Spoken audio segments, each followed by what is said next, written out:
Dear students, today we will discuss about classification of colloids. आज हम कोलॉइडों के वर्गीकरण के बारे में जानकारी प्राप्त करेंगे, चर्चा करेंगे। तो कोलॉइड्स का वर्गीकरण, कोलॉइडल सॉल्यूशंस का वर्गीकरण हम 5 प्रकार से कर सकते हैं। किस प्रॉपर्टी, किस गुण के आधार पे हम वर्गीकरण करते हैं? तो गुण के 5 गुणों के आधार पे इनका वर्गीकरण कर सकते हैं। Number 1, based on physical state of dispersed phase and dispersion medium. Based on physical state of dispersed phase and dispersion medium. Dispersed phase and dispersed medium may be solid, liquid or gas. Solid, liquid or gas. On the basis of physical state, colloids are categorized in 8 categories. And based on nature of interaction between dispersed, second type, based on nature of interaction between dispersed phase and dispersion medium.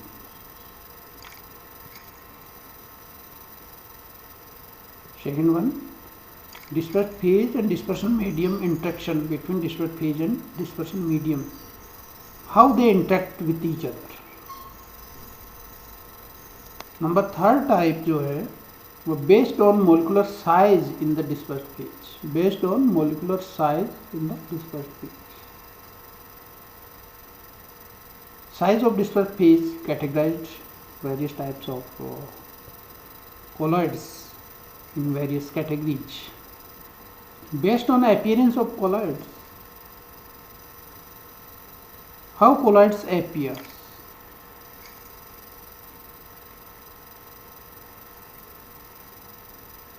How the cells हमें कैसे वो दिखाई देते हैं, उसके आधार पे हम categorise करते हैं. Next, based on electric charge on dispersion phase.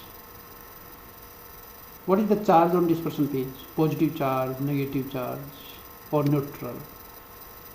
So on the basis of electric charge on dispersion phase. तो यहाँ पे कोलॉइड क्लासिफिकेशन है वो हम 5 तरीके से करते हैं. नंबर 1, प्रक्षेप प्रावस्था और प्रक्षेपण माध्यम की भौतिक प्रावस्था के आधार पर कि वो सॉलिड है या लिक्विड है या गैस है. मान लो प्रक्षेप प्रावस्था सॉलिड है और प्रक्षेपण माध्यम भी सॉलिड है, तो सॉलिड और सॉलिड का कॉम्बिनेशन बन जाएगा. इसी तरीके से एक सॉलिड है एक गैस है तो उससे सॉलिड गैस का कॉम्बिनेशन. इस तरीके से अलग अलग कैटेगरी में हम कैटेगराइज करेंगे. इसकी डिटेल आगे पढ़ेंगे. नेक्स्ट है प्रक्षेप प्रावस्था और प्रक्षेपण माध्यम के मध्य अंतरक्रिया के आधार पर कि डिस्पर्स्ड फेज और प्रक्षेपण माध्यम, डिस्पर्शन मीडियम, मीडियम का मतलब सोलवेंट है यहाँ पे, ठीक है ना. प्रावस्था का मतलब क्या उनकी चीज़ है, सोल्यूट है. इनकी आपस में अंतरक्रिया के आधार पर किस प्रकार से वो आपस में अंतरक्रिया करते हैं उसके आधार पे हम इनकी कैटेगरी बनाते हैं.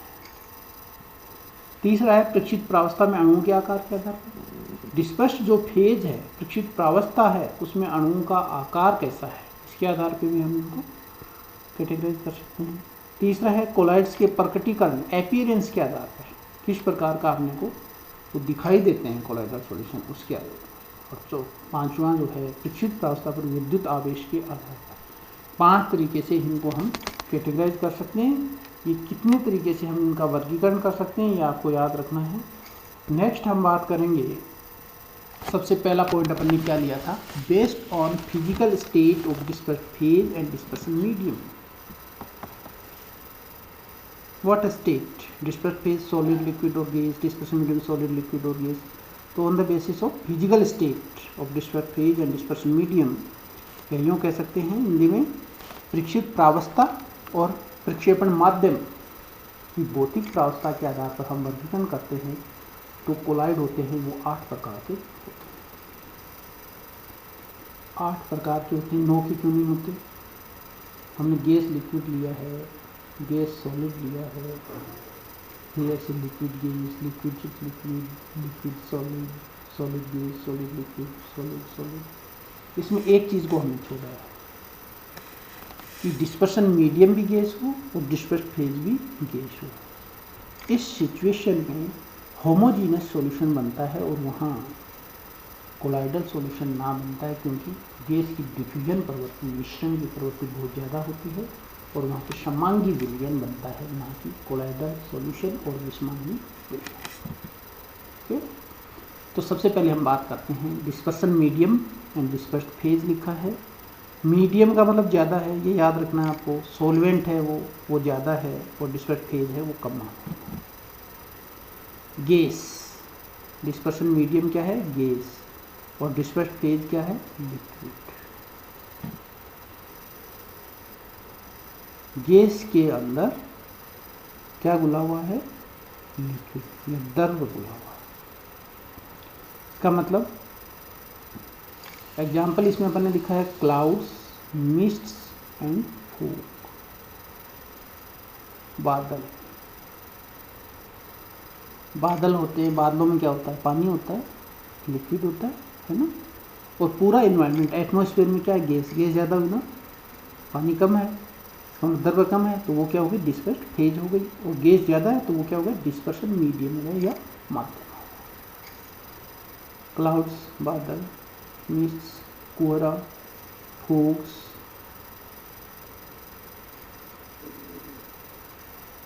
अब नेक्स्ट जो है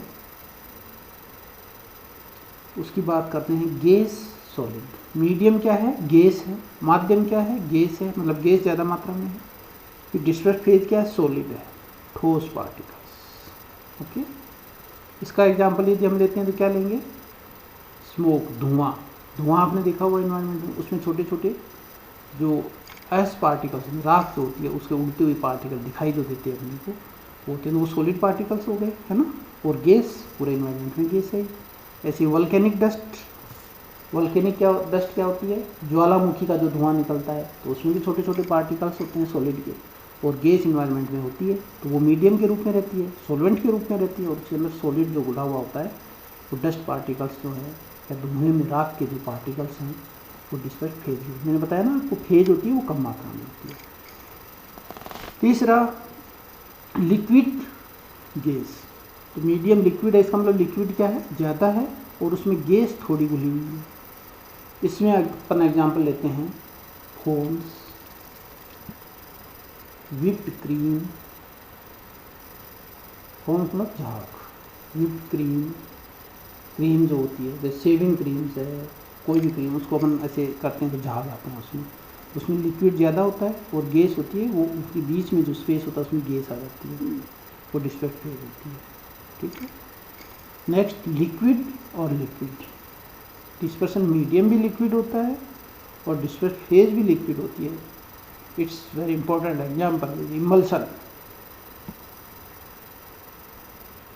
जिसमें लिक्विड लिक्विड घुला हुआ है। और इसका एग्जाम्पल क्या है? मिल्क, दूध, कॉड लिवर ऑयल। जो ऑयल आता है विटामिन ए के रूप में यूज किया जाता है, वो भी एक क्या होता है? आपका कोलाइडल सॉल्यूशन होता है, अपने नाम से यूज आता है। फिर है लिक्विड, सॉलिड। माध्यम लिक्विड है, लिक्विड ज़्यादा है, सॉलिड डिस्पर्स फेज है वो कम मात्रा में है। तो इसमें एग्जाम्पल क्या होगा? Starch, proteins, arsenic sulphide, gold. इनका जो है, अब जैसे गोल्ड है तो उसके सॉलिड पार्टिकल्स लिक्विड में घुले हुए होंगे, आर्सेनिक सल्फाइड है तो आर्सेनिक सल्फाइड के पार्टिकल्स होंगे लिक्विड में, प्रोटीन्स घुले हुए होंगे, स्टार्च घुले होंगे। ये बड़े पार्टिकल्स होते हैं, सॉलिड के रूप में होते हैं और लिक्विड में घुले हुए रहते हैं। तो इनका जो भी सॉल्यूशन होगा वो कोलाइडल सॉल्यूशन। फिर सॉलिड मीडियम के रूप में हो और गैस थोड़ी थोड़ी उसके अंदर होगा। ऐसा कौन सा एग्जाम्पल होगा जिसमें सॉलिड है और गैस थोड़ी थोड़ी हो? एडजॉर्ब्ड और अक्लूडेड गैस। एडजॉर्ब्ड अधिशोषण और अवशोषण, कई टाइप की चीज़ें होती हैं, अपना आगे डिटेल पढ़ेंगे। तो इसके अंदर क्या होता है? इन चीज़ों को, जैसे मान लो कोई सॉलिड है और वो पानी को एब्जॉर्ब करता है, सॉरी गैस को एब्जॉर्ब करता है, तो उस कंडीशन में वो क्या हो जाएगा? Solid and gas. इसका भी एग्जांपल जो है आगे पढ़ेंगे अपन। इसके अंदर वो आता है